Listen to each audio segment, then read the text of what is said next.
Recognition, power, and influence is your birthright, and this podcast shows you how to get there. Welcome to episode number 213. Today's episode is about something that I call goal delusion. Many of you are walking around thinking that your goal in certain situations, like interviewing or scheduling a meeting with an important person at work or losing 20 pounds, is to get something big and fantastical. When in reality, a lot of times our goal for having these types of conversations or scheduling an interview is much smaller than we think it is. And when we can really get over our goal delusions, then we can, one, start achieving bigger and better and more badass goals. And two, we can feel accomplished so that we can make forward progress.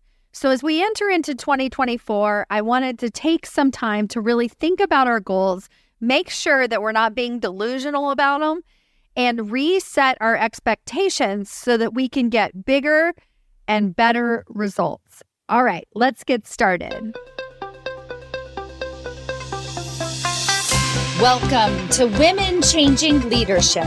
I am your host, Stacy Mayer, and I teach you how to get promoted, get paid, and bring your whole self to the leadership table. I am on a mission to change organizations from the C-suite out, because women are the new face of leadership, and we are doing it on our terms. Hello, corporate badasses. Welcome to another episode of Women Changing Leadership. I am your host, Stacy Mayer, and super excited, as always, to be here with you again this week. It's actually been several weeks since I recorded a podcast episode, and so I am very genuinely excited to come to you with some information that I've been mulling in my mind for the past 6 weeks, thinking about today's podcast episode and all of the gems that I want to share with you, but also really just acknowledging this getting back to work week. And I really want to acknowledge any of you who are feeling a bit unfocused, a little lethargic, still hungover from the holidays, either literally or metaphorically, really looking forward and anticipating what is to come in 2024, but not letting your guard down, like being realistic about expectations and so on and so on. And I think that when I first had the idea for today's podcast episode, which I'll get into in a minute, it's about goals, right? And this idea of goals and how we can better approach goals. And I decided purposefully not to record this episode at the end of 2023 because I really think that now is the time that we need to hear it most, because this is the time of year when a lot of goals are set from a unrealistic, needy, graspy, shaming, if only I could get it together kind of way. And I want to challenge that. And then I also want to give you a different approach to goal setting and goal achievement. And it's actually really something that I haven't heard before, but I practice it daily in my life. And I thought, you know what? I'm going to share it with each one of you. Before I do that, I want to offer you a roadmap as you enter into 2024 and you really think about what are the key things that I can start to do as I kick off this year. And about, I don't know, I think it was actually in June, I led a workshop on the first 30, 60, 90 days of a new role. I actually have an old podcast episode that I can link to in the show notes as well about what to do to really set yourself up for success in a new role. And I created a full, I think it's almost 10-page PDF document with everything that you can do to set yourself up for future success in your first 30, 60, 90 days. And I've been giving that away for free to anyone who is on my newsletter and following me on social media over the past few weeks. And it's been incredibly surprising how people have been able to use it for their 2024 planning and really thinking about whether they're starting a new role or not, how they want to approach this year differently and what are some of the tools that they want to put into place over the first quarter. So If you want to download that free PDF, I also want to offer it to you. You go to stacymayer.com/90-day plan. You get that, you sign up, you get it for free immediately. You can start putting it into place yesterday. You can use all of my materials that I talk about on my podcast, in my trainings to execute on this. But I definitely wanted to offer that to you and encourage you to go and download that so that you feel like you have a roadmap for this first quarter of the year. stacymayer.com/90-day plan. It's totally free, incredibly valuable, and it sets you up for everything that you need. So goal setting, and what I'm calling today's podcast episode is goal delusion. And I really think that the reason that we're unable to achieve the goals that we want is because we're not actually sure what the goal is that we're trying to achieve. So the reason that we're constantly failing at achieving our goals is because we're not actually sure what the goal is that we're trying to achieve. This is so key as we enter this new year and we really start thinking about what it is that we want from the new year. What is it that you really want, and what are you trying to achieve by doing this action to get you to that larger goal? And I'm going to break all of this down for you today, but it's so fascinating. And I see it time and time again because I always ask my clients to share with me a win from the last time that we spoke. And sometimes they have a really hard time coming up with a win. Sometimes they say something is a win, and I don't really think it's a win. I actually think it's a step backwards. Sorry. Sometimes they're like proud of themselves for something, but they're very shy to share it with me. There's just like this whole gamut of the way that we celebrate ourselves and celebrate our achievements. And I notice that oftentimes the women on my calls are not celebrating the thing that I would celebrate for them. And that's partially due to this fact that they don't know why they took a certain action. They have a goal delusion. Something that occurred to me recently is I took an exercise class. It was at the beginning of the summer, last summer, and it was a private, like a semi-private group training. So it was more costly than a regular gym, and I really enjoyed it. But the part that confused me about this exercise program is I was lifting these weights, and I would feel really good about myself because I was able to achieve. I was able to hit my goals. So because it was a semi-private class, they gave me weights that were manageable. And I started to feel really proud of myself. And I was like, wow, I'm really hitting my goals. Like, I'm good. I'm strong. Look at this. This is really wonderful.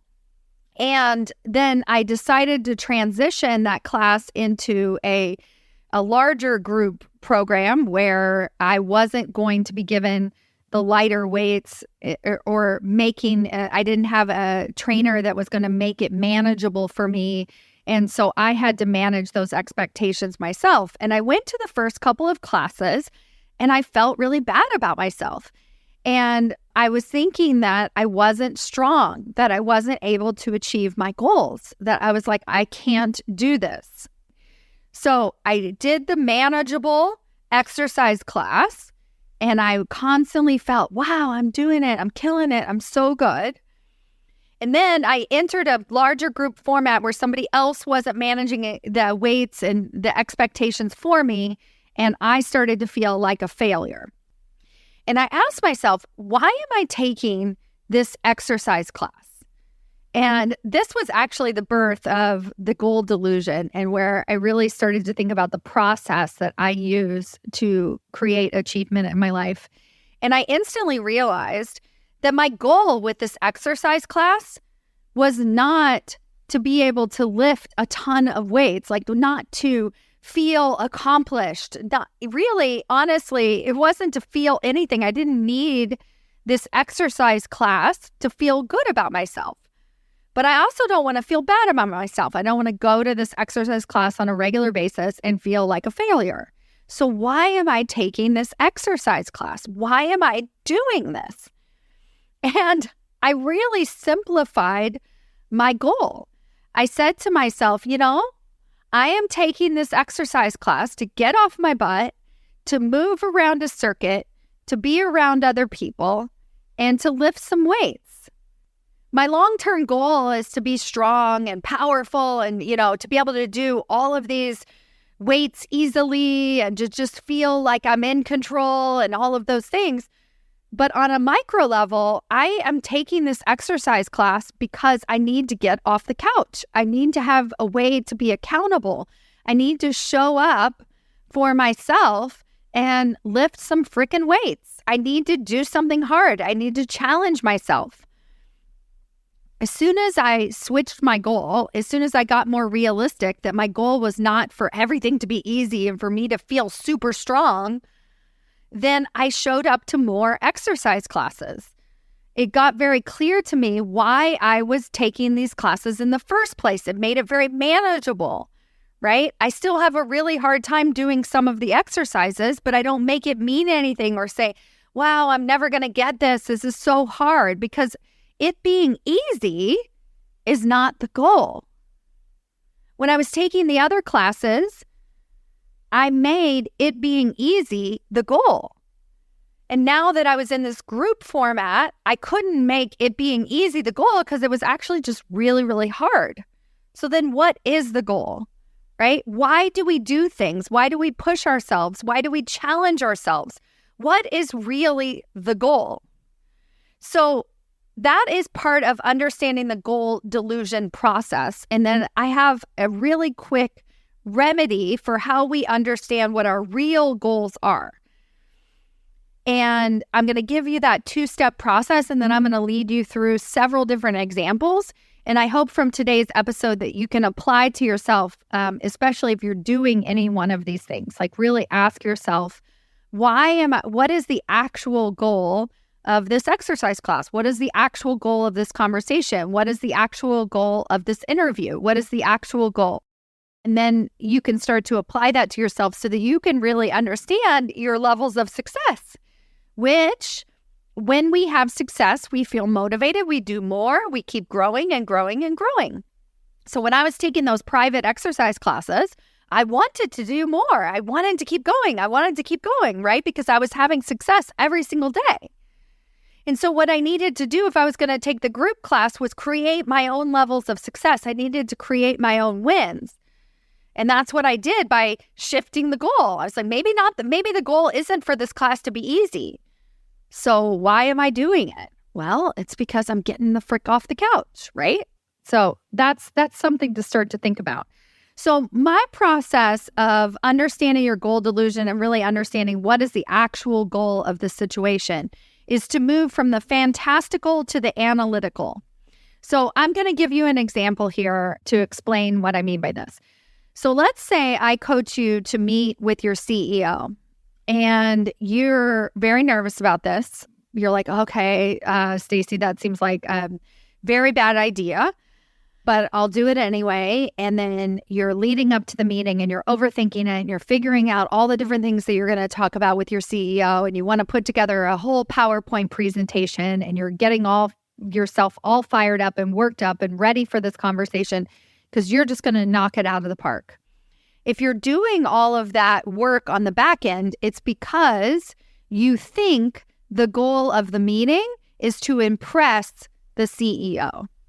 That's what you think. I guarantee it. I guarantee it. I can tell you that right now. You think that the goal of the meeting is to impress the CEO. Now, I want you to realize that that's not the goal. This is not why I tell you to schedule a meeting with your CEO. So how are we going to figure out what the goal of the meeting with the CEO really is? We're going to move to the fantastical, all right? So ask yourself in any situation where you have a goal, and these are very micro situations, right? Like, I'm going to meet with this person. What is the best possible outcome? What is the most fantastical outcome that could possibly happen in this situation? And for the CEO, the answer would be the most fantastical option that could happen after this conversation is for that CEO to want to meet with me every single week to constantly ask me for my opinion, to think I'm the most amazing person in the whole world. So that is the fantastical, right? And that is what we're thinking when we create the goal to impress the CEO. We're like, wow, wouldn't it be amazing if the CEO just called on me night and day, like all the time, everything that I am, he just thinks that I'm the best person in the whole world and I'm the go-to person at this organization. So that's how we're approaching our goals. And we're sort of going at it by being like, all right, I got to get really close to that fantastical goal, like in one meeting. All right. Now I'm going to go like all the way to the other end of the spectrum and say, okay, if that's the goal, so now I'm really clear on what I really want out of this conversation. I'm going to do what is the most likely outcome of this conversation that is worth it, right? What is my next best goal to create this long-term fantastical goal of being able to have regular meeting with the CEO? And it is to get a second meeting. That's it. My goal of my first meeting with the CEO is to get a second meeting with the CEO. That's it. That is your actual goal. And if you're coaching with me, that's what I'm going to tell you your goal is. I'm going to be like, stop it. You're not there to impress, to be the most amazing person at the organization. All the things that you want out of this fantastical, hypothetical situation. What you need right now is just to get a second meeting. So we're going to bring it back to real time. We're going to analyze it and just sort of say, what's the simplest thing that could happen to get me just a teeny tiny bit closer to that big fantastical goal? And so the answer is very clearly to me to get a second meeting. So then how do you approach that conversation? You just have a conversation. You keep it short and sweet. You make sure you don't fail by bumbling over a bunch of things that you're working on. Maybe ask a few good questions in the CEO. And quite frankly, at the end of it, you ask for a second conversation. You actually ask for a second conversation. All right? That's a great example. Another example is asking for a raise. All right? So most of you are approaching asking for a raise as an opportunity to actually get a raise. So fantastical. What's the best possible outcome? I schedule a call with my human resources department. I say, here's my plan. I want a raise. Here's my business case. Here's how I'm approaching it. This is why I'm worth it. Give me $50,000. And they're like, you know what? Here's $100,000. And you're like, yay, right? So when you have that fantastical goal and you think that it's like so close, then you approach the situation by overindulging, creating this business case, getting all of this information on the table, making sure that they know all the reasons why you're worth at least $50,000 more. When in reality, right, what we need to do when we're having a raise conversation, when we're having a conversation about our salary, is we need to open the door to a conversation about our salary. So we're under the delusion that a raise, like a salary conversation is going to be about us getting a higher salary. When in reality, it opens the door to a conversation about us getting a higher salary. And so you know that the first step is going to be to even create a possibility about the fact that you deserve more money.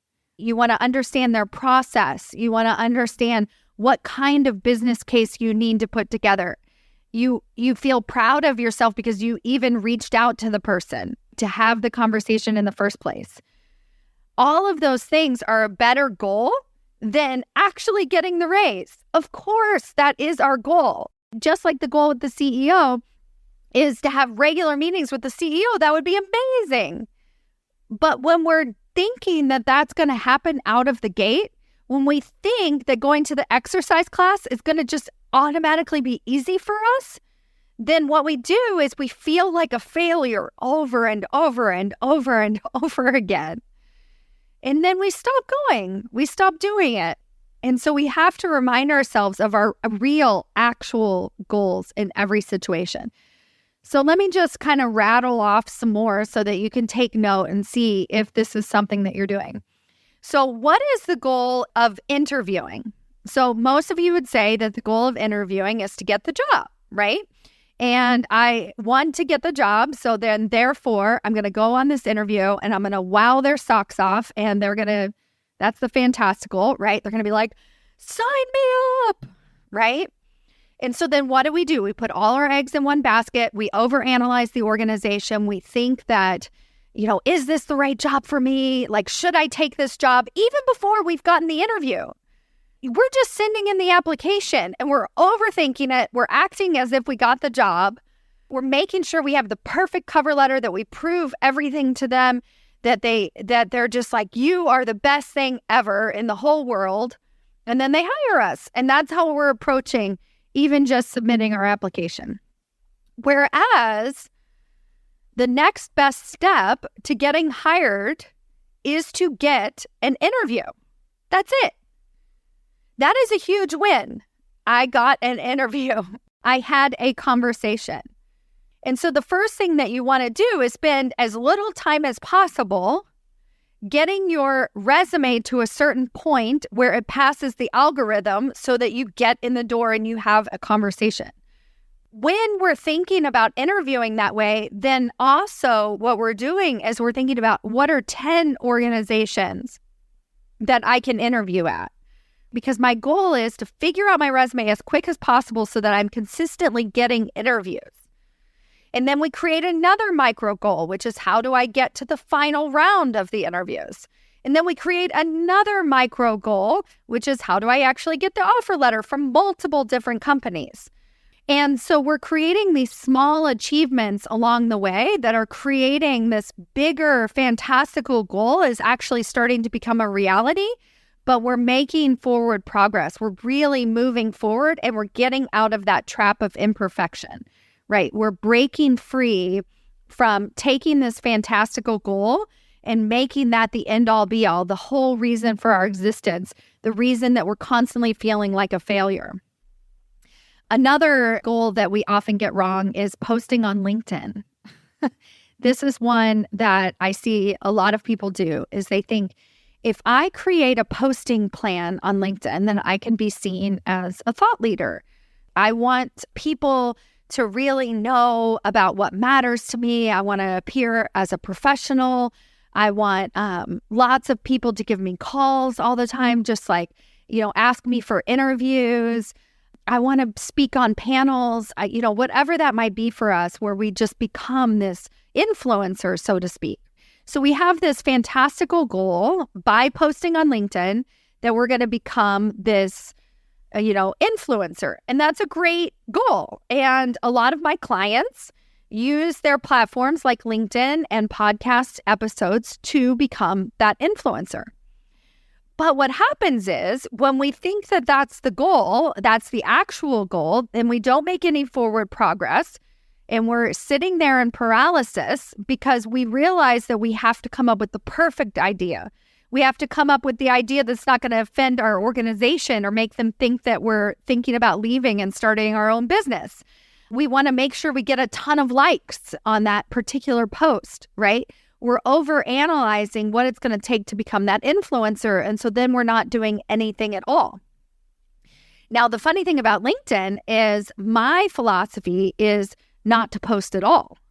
And for a lot of my corporate leaders, I think it's actually too risky at the VP level, or actually by far at any level of your organization, to begin posting regularly, like the amount that you actually need to post if you want to be seen as an influencer, because your organization and other people are going to get wind of it and they're going to be like, what the heck is she doing? Is she representing our company correctly? Like, you'll get sent into human resources. They'll have a conversation with you. Like, I don't care how progressive your company is. They're going to be looking at what you're posting. And so then you have to kind of censor how you're showing up and, all of this crazy stuff. So I don't recommend posting on LinkedIn at all anyway. Instead, if your goal to post on LinkedIn is to be found, right, like by someone random. So that was part of that fantastical goal, is that we have a line out the door of people wanting to work with us or wanting to book us for a panel discussion or wanting us to be on their board, like that's our fantastical goal, then all you need to do is update your LinkedIn profile. That's it. Start by updating your LinkedIn profile because the goal here is just to be found. And that is the easiest way to get found by the algorithm is to update your profile. I see people who are posting all day long and their profile is crap, right? So spend time and energy in the right places by understanding what your real goal is. Let me see if I can come up with a couple more. So let me talk about meeting with other people. So one of them is like meeting with an old colleague. I hear this a lot. Someone will tell me, hey, I set up a bunch of 15-minute ally meetings with different people at different organizations, some people I haven't talked to in a while. I'm really looking forward to it. And then afterwards, I'm like, how did it go? And they were like, oh, it was nice. It was great. We got along really well. And I'm like, did they give you anything? Did anything happen? And they're like, well, no, I mean, really, I just wanted to reconnect with them. And I just wanted to say hi. And I just wanted to get in front of them. And all of that is great if your goal is to be liked, right? So their goal when they're reconnecting with an old colleague is to have that old colleague like them. That's it. And then that sort of goes to that fantastical goal, which is like, we have all of this huge network of people and they all like me and they're thinking about me and they're giving me opportunities. And so what I want to do is I just want to get in front of them again. And I think that's fine, right? But it doesn't actually get us anywhere. And a lot of us have enough friends. We have a very strong network of people that we like and people who like us.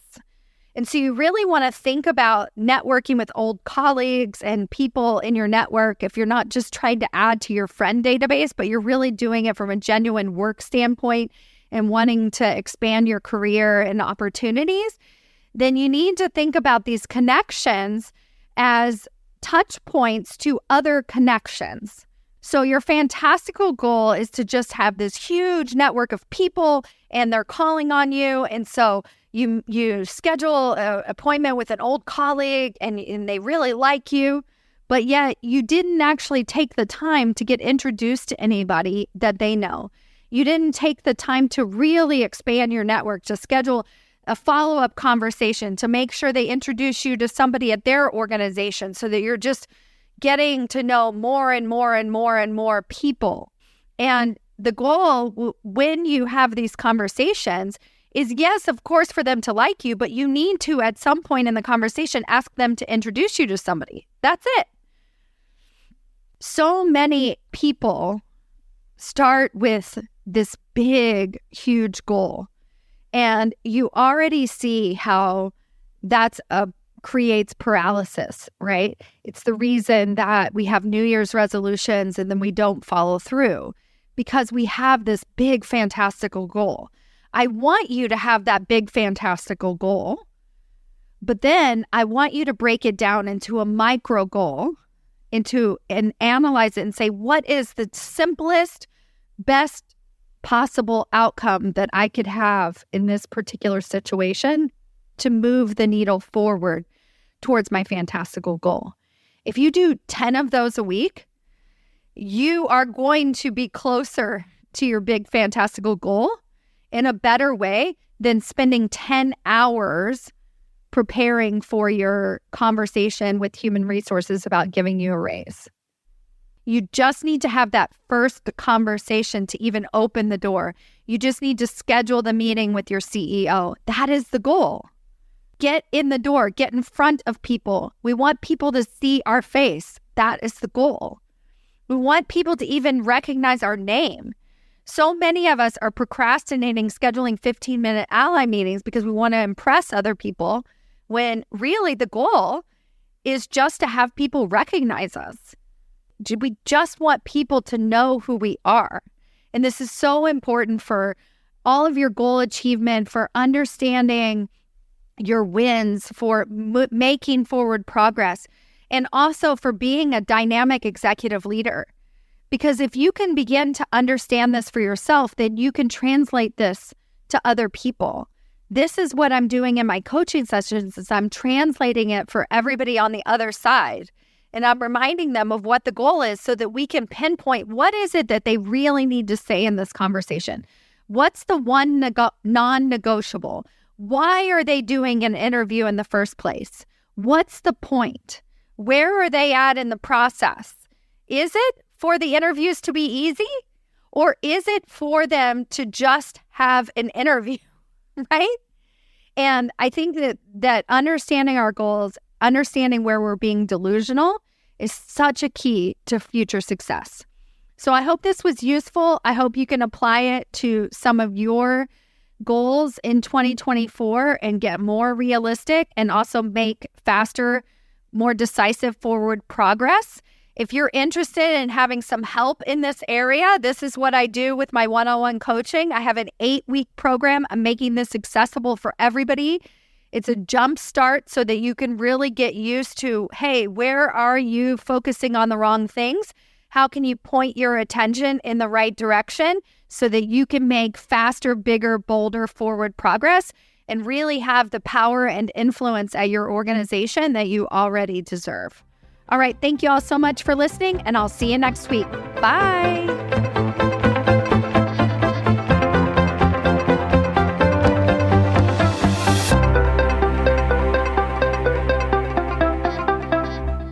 Before you go, I have a question for you.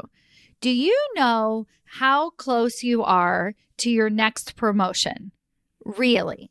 Not what your boss has told you, not what you even believe to be true, but have you actually taken the time to sit down, take an assessment, review the 5 categories that it takes to get promoted into senior executive leadership positions and decided where you fall in each category and given yourself a ranking on a scale of 1 to 10 of how close you are to getting your next promotion?